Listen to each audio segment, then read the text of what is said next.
Welcome back to the show. We got Ripple quarterly report as well as another XRP ETF filing. Oh boy, it's getting good. Somebody roll that beautiful intro.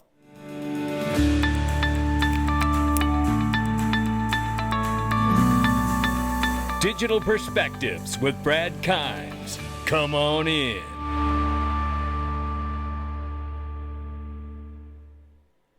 Welcome back to the show. You can follow us on Twitter, YouTube, and digperspective.com for exclusive content. Right now, $2.44 trillion market cap for crypto. The market's off 2%. 69,500 plus for Bitcoin, 2,500 slightly over for Ethereum, 120 billion plus market cap for USD Tether, and USDC 34 billion plus market cap. 51 cents for XRP at the number 7 spot. We're off 1.2 on the 24 and 0.5 on the 7-day. The range of price between 50 and 52 cents. We're sitting at 0.5120. We'll keep an eye on it as we move through. Let's get started right here.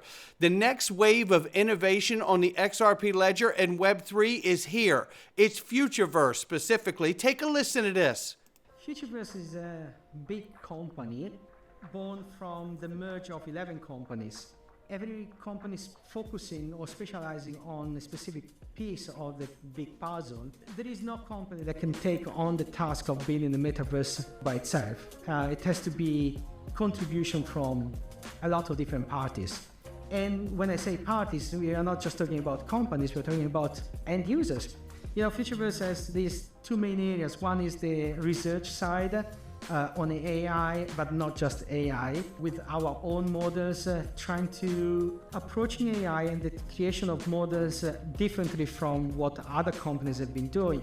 Creating the tools and creating the infrastructure and creating the relationship that allow and empower the end users to be able to do so. It's actually the goal of Futureverse. There you go. Built on the XRP ledger, baby. This collaboration of like 11 companies, as he described, coming together to create this Futureverse where everybody can, as a collaborative and cooperative, really get everything they need. Think about how close we are to legislation. But don't forget also that the SEC is still wildly going out here using regulation by enforcement. OpenSea has a Wells notice, and now Immutable has received a Wells notice. So I hope that we get the legislation we need so this innovation, this next wave of innovation, can truly take off and get traction. And I'm starting to get super excited about the next things to jump off on the XRP ledger, because once we get legislation, there's going to be so much good stuff going on with XRP in the ledger. I want to see how much of it I can invest in. That's where I'm at. So kudos to Futureverse for coming together with so many and bringing together such an incredible project. Zonix, ladies and gentlemen, is now featured in a special case study with Hedera. And this is interesting. Now, we know Zonix, Ripple partner, right? And this is more interoperability. It's a multi-chain world after all, right? So here's what makes Zonix and Hedera together a game changer. It's $16 trillion tokenized opportunity. That's what makes it a game changer. And billions in monthly transactions. Zonix TPAAS, a complete end-to-end solution for issuance, management, and secondary trading. Seamless integration with leading distributed ledger technologies for maximum flexibility. You can read that full case study. It's on my profile as well. I'll tell you, from every side of this industry, there's something good going on. Futureverse, the next Web3 innovation is here. Expansion of financial products like ETFs. We know Grayscale has their trust, and it is open to eligible to accredited investors seeking exposure to XRP. And we know that they also filed for an index fund that has XRP in it as well. This is another. Wait till you see all the stuff we got today. Then the ECB invites partners for digital euro conditional payments, tokenization, and innovation. Now, when you go into this, it doesn't label any particular companies or fintechs that they're working with or blockchain companies, but it does say the digital euro is now 1 year into its 2-year preparation phase. In January, it published a vendor call for 1.1 billion euros worth of contracts. The CBDC is intended as a pan-European payment system. with the goal of reducing the reliance on retail payment systems and non-EU providers such as Visa, MasterCard. And the ECB has not yet made a final decision to launch a digital euro, and enabling legislation is required. So they got some hurdles in front of them, but they're certainly further along than the U.S. is, and Operation Choke Point 2.0 is alive and well. Just in, Coinbase's Paul Grewal says they found over 20 times where the FDIC told banks not to offer crypto banking services. Despicable. Despicable. But it hasn't stopped the innovation from beginning to get its tentacles into the legacy firms and financial institutions, such as SafePal launches Telegram crypto wallet with Visa card support. You know, we know that there are going to be stable coins by BlackRock, Visa, PayPal, others. That, you know, this is the stuff I like to see as we get closer and closer to that legislative moment, right? And knowing, let's keep in mind this too, XRP in and of itself is not a security. This is very important because we just got the quarterly report from Ripple, and what it shows us is more confidence about where we're going here, ladies and gentlemen. For instance, let me just take, I want to start here. So let me go through this. It breaks down these key highlights. XRP status, not a security, remains the law of the land. And the SEC is not appealing any part of that, right? Now, we know we got ongoing headwinds with the SEC, suggest that the lawsuit against Ripple is a key factor impacting XRP's price, and so is the lack of legislation at this point, because we also know institutional interest in XRP investment products continue on a very positive trajectory. We already knew about Bitwise and Canary, and now we have 21 shares that's just filed an S1 for an XRP spot ETF as well. And as I said a moment ago, don't forget about the Grayscale launched the XRP Trust, and then they also want to convert that to a multi-coin fund that includes XRP into an ETF.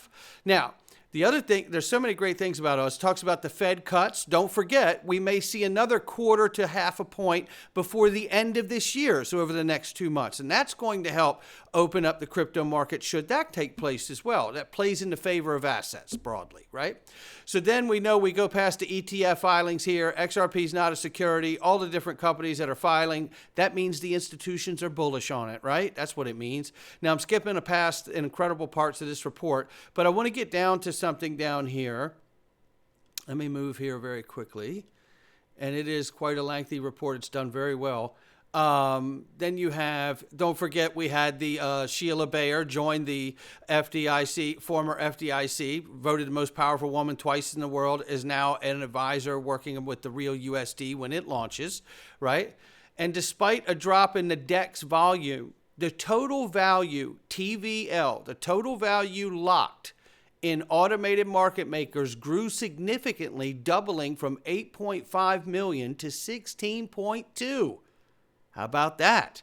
Boy, I tell you, and that's only going to get better, right? Then coming down here, there was this point at the end here. Ripple even made a note of this when they posted the quarterly report on X. From time to time, Ripple supports or transfers to third parties, such as ETPs, trusts, and other investments.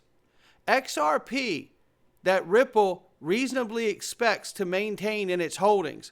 When doing so, a reduced amount of XRP may be returned to escrow that month until and unless Ripple expects such XRP to enter the broad market through, for example, further transfers to third parties.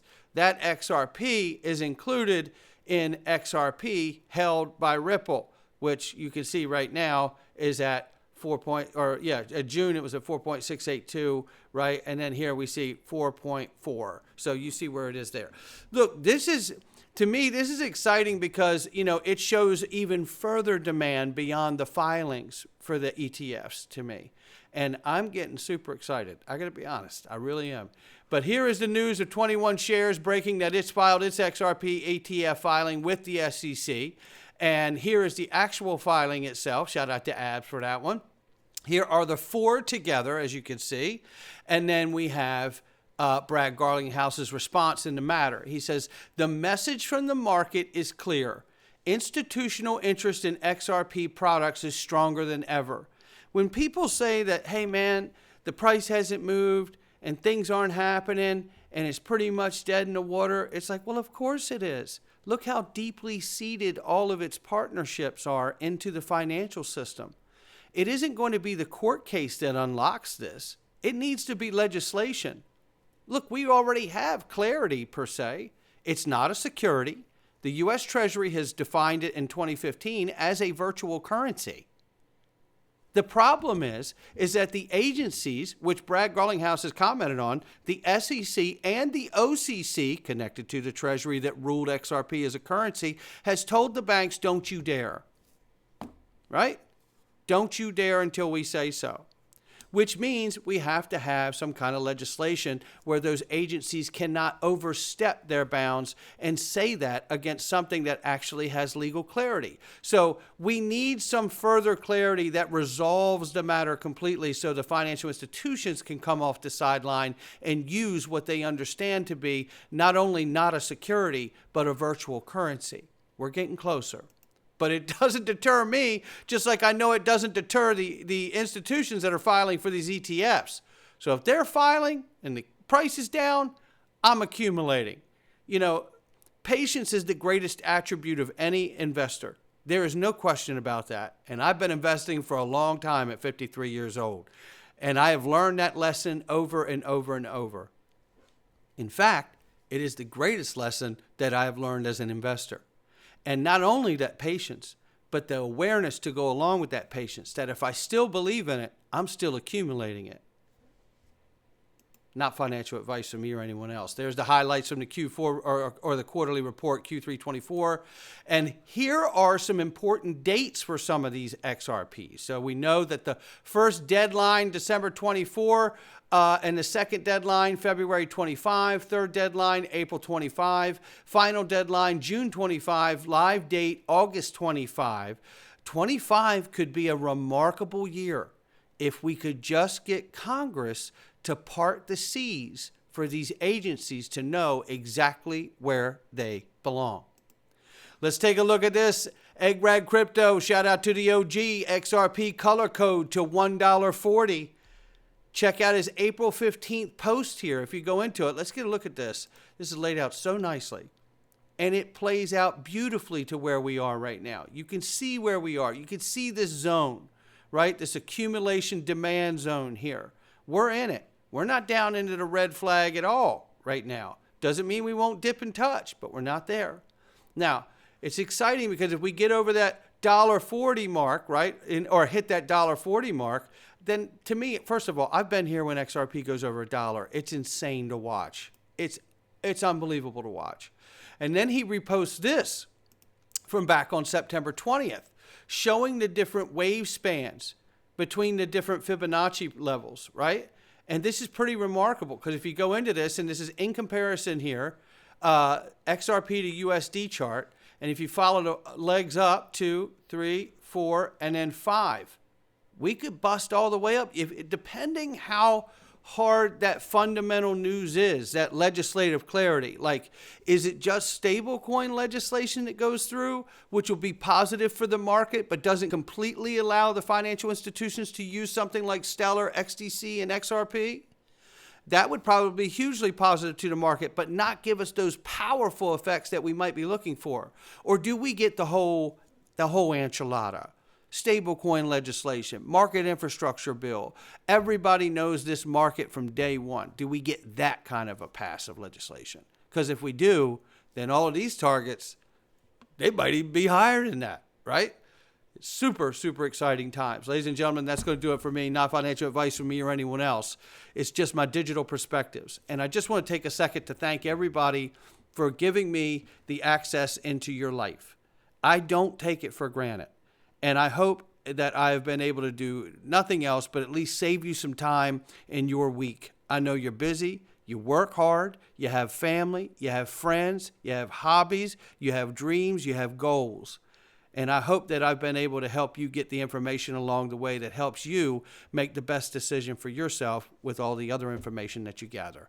That's it. I'll catch all of you on the next one.